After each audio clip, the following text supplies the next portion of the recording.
This week in comic books, we get Silent Night, Batman and Superman. And man, it is a great story. I'm loving where this is going, but I bought the wrong cover. I'm going to show you which one I should have gotten. In Marvel, we get Thunderbolts 1, and man, I really wish we didn't. Not at all. And in Independence, Transformers number 3. Oh, it's so good. It's so good. I'm going to talk to you about two types of veterans out there. Should be pretty interesting.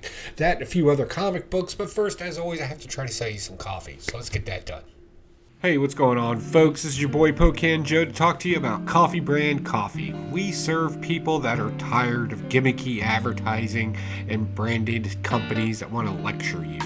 At Coffee Brand Coffee, all we want to do is serve you freshly roasted coffee wherever you're at, whenever you want it. Consider Coffee Brand Coffee. Check us out, check our reviews out, and use promo code POCANJOE or the link down in the description to save yourself some money. Give me the opportunity to get you a delicious cup of coffee. Alright, you bunch of weirdos, let's jump into this week's comic haul and review for you. We're kicking it off with Silent Night. I'm just going to go ahead and hit this right up off the bat. This is great. This is great. It's not the pick of the week, but it's still good. So this is basically going to be playing off of the whole Santa Claus and Krampus and how one time they knew each other because, you know, Krampus was just kind of mischievous, right? But something went wrong with him. We don't know what that is yet. I'm sure it's going to be good. But we kind of got this relationship of them kind of having a relationship at one point where they kind of knew each other, and Santa Claus being, instead of being a Viking guy, he turns into like, hey, every now and then Krampus would scare the kids and he would make them a little toy or whatever.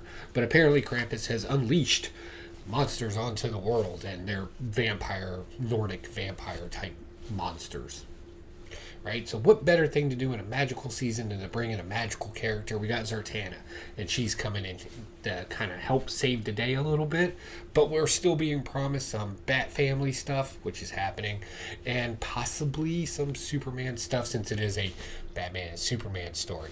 I just absolutely love this. It could have come out at a better time as we're kind of gearing up for this season. It's a short mini-series, little short arc, right?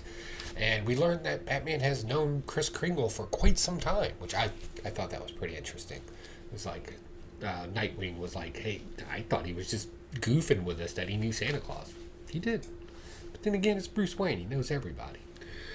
Moving on, we get Batman number 140, right? So this is dealing with the whole mind-blown situation where different personas of Batman trapped in his own head are kind of trying to take over. They kind of spun this into more of a multiverse type of thing, like all the multiverse versions of Batman are in his head. But really, if you look at the story and kind of see the personality traits of him, how exaggerated they are, you can tell that it's just personality traits. I'm still on the cuff with that's what they're kind of going with on this. And of course, Joker being the target of all the frustration and rage, seeing as he wants to kill everybody that Bruce Wayne or Batman knows.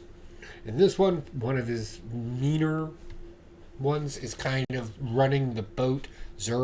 He beat the hell out of the Joker. He went a little too far. And the rest of the ones in the brain, right, trapped with our version of Batman, are kind of like, we can stop crying. Like we can do this, right? Not Batman's thing. So no, that would be bad. Regardless, moving on with the rest of the story, at the end we get something that's fascinating, and I always love it when they take a character and they make a robot out of them as part of a personality. Basically when somebody just shuts down, right, and just becomes emotionless, right? I can see that happening with a person, and ultimately giving Batman that kind of futuristic robot feel to him as well, and him recognizing it. I think is a huge deal in this, so I'm still enjoying this arc of Batman, I should say. Moving on.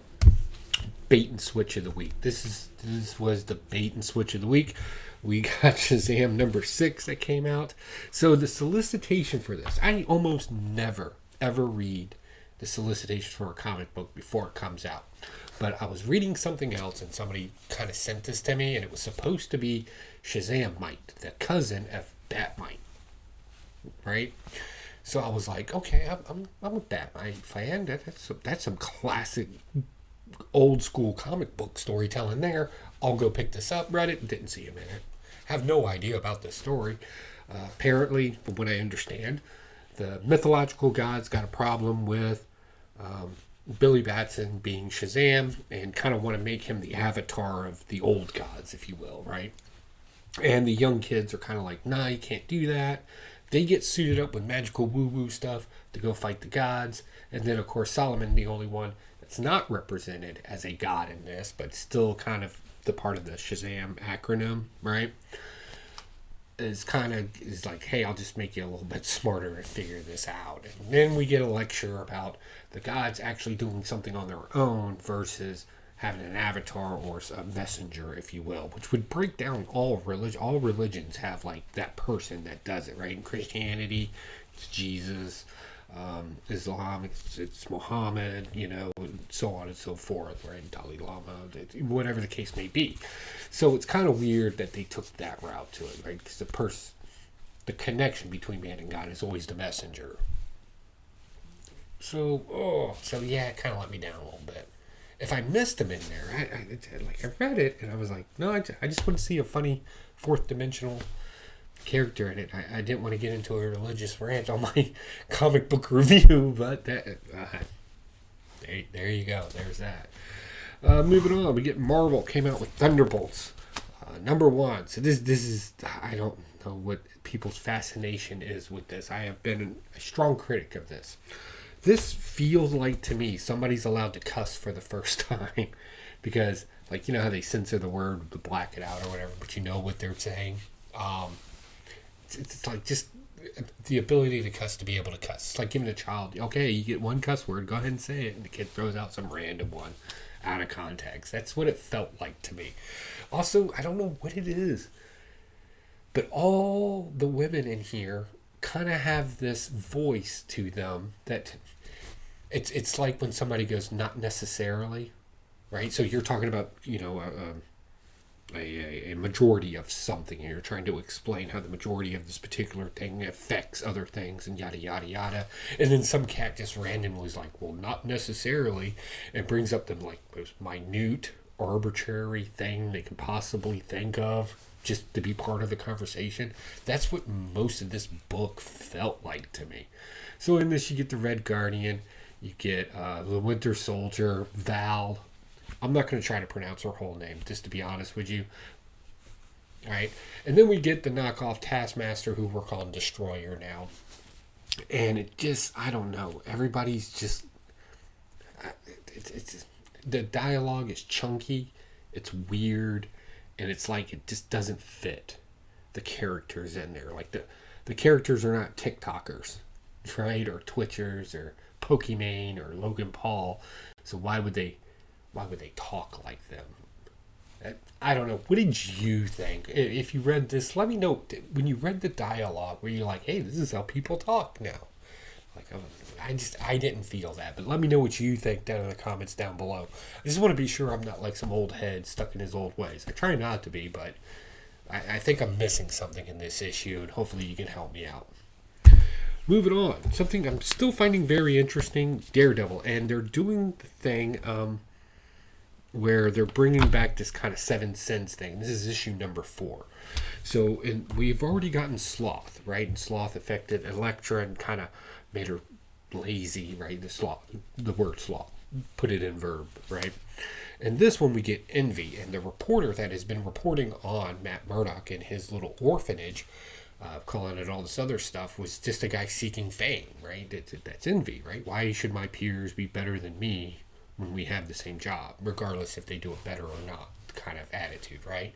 I thought that was great, because like that happens, right? It happens here on YouTube, it happens on all social media sites. Like, it's a thing. People get upset that they're not as popular as other people, right? So they'll go to like these weird kind of places where they start judging other channels or start just being weird, right? And it's really just jealousy at the end of the day. So it's great. It's such a great read. Plus, we're still dealing off the religious notes. Me, not a heavy religious guy, but I can respect where this story is taking us, and I do enjoy that much of it. And we get our big first battle with Bullseye versus Daredevil in this too, just to kind of keep it kind of comic booky, right? We get our villain kind of fight there. And of course, Daredevil pins him down and he ends up escaping anyway. Right, so we still got the heat, I think is what the gang is calling itself, with Bullseye at the head of it. Yeah, it's fun. It's a great clash of two different types of storytelling being thrown together that I think most people can relate to. Alright, next we got Sentry. Alright, so I got the Scotty Young cover, of course, because I have a wife that collects Scotty Young covers. Whatever. This one seemed kind of bland to me. He's just floating there, but it is what it is. Cute, I guess. What you need to know is that Shazam, the Sentry that you know is gone, right? So in this one, the powers of Sentry are being kind of split up between several people.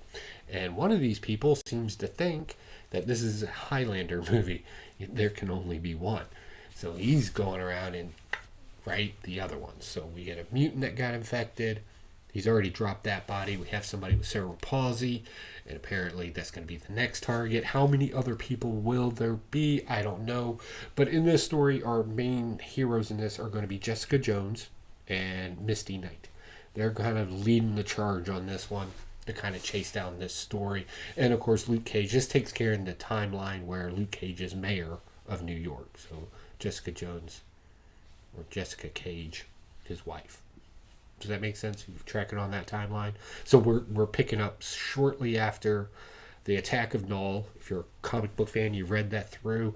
And we're picking up off of when Kingpin outlawed superpowered people in New York City. With superpowered people there and a superpowered mayor. It doesn't have to make sense. It's just a comic book.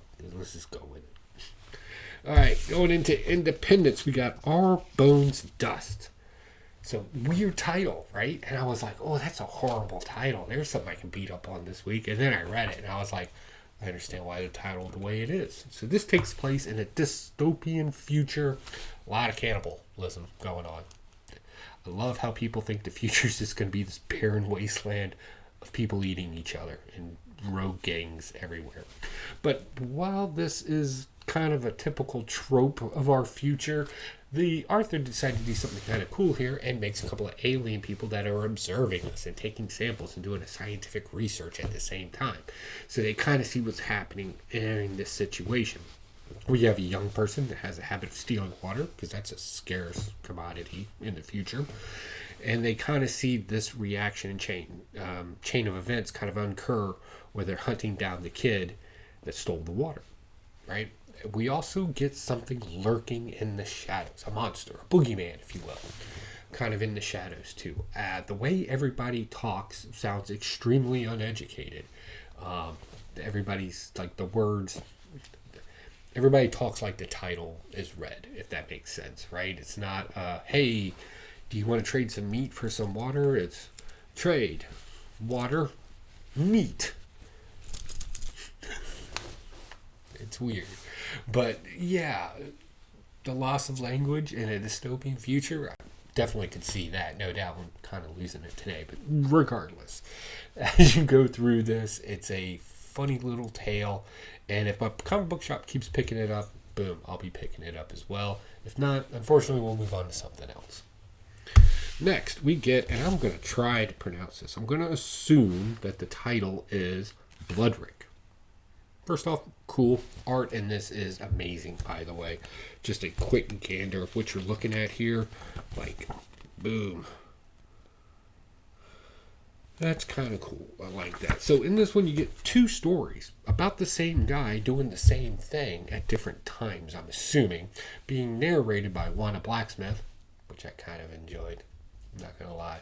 And the other one by somebody on a ship. And basically, it's this barbarian Conan type character hunting, and he is starving. Like, food is a problem, and you kind of watch his paces as he goes through and hunts. One of them turns out successful, the other one not so much.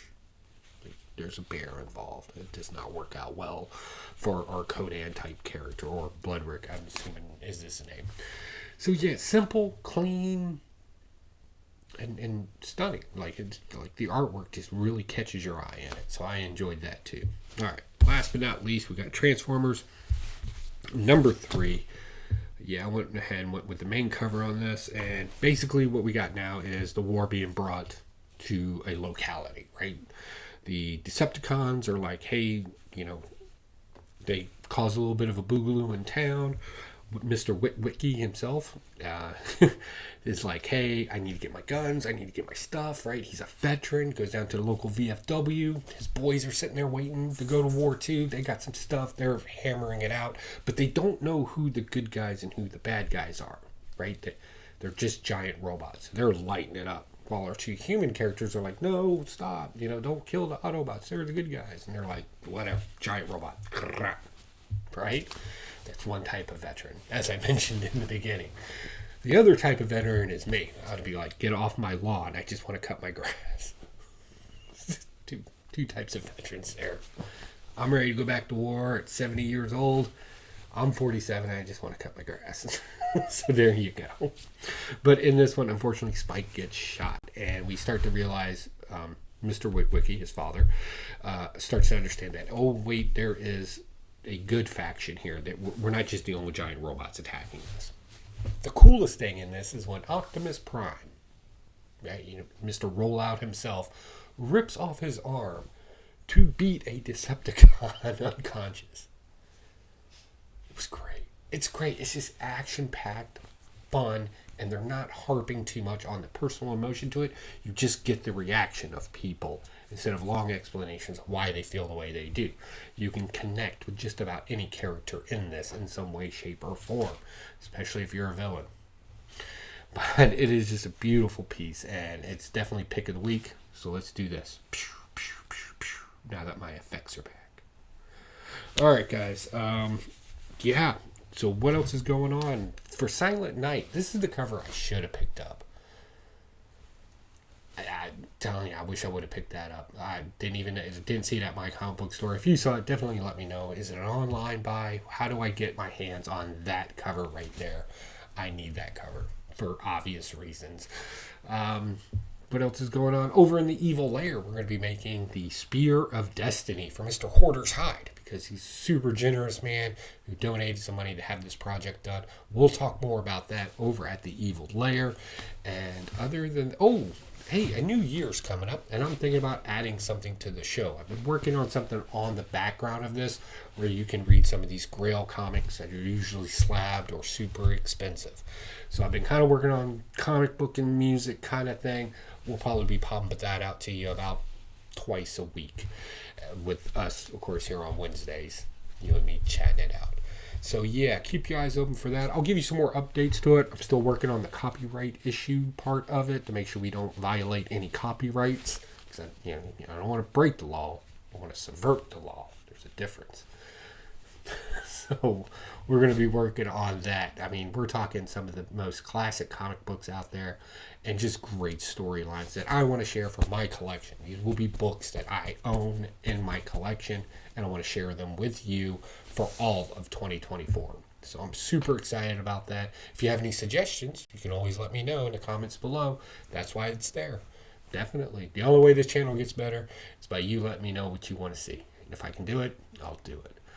All right, guys. I got nothing else other than happy holidays. Bye.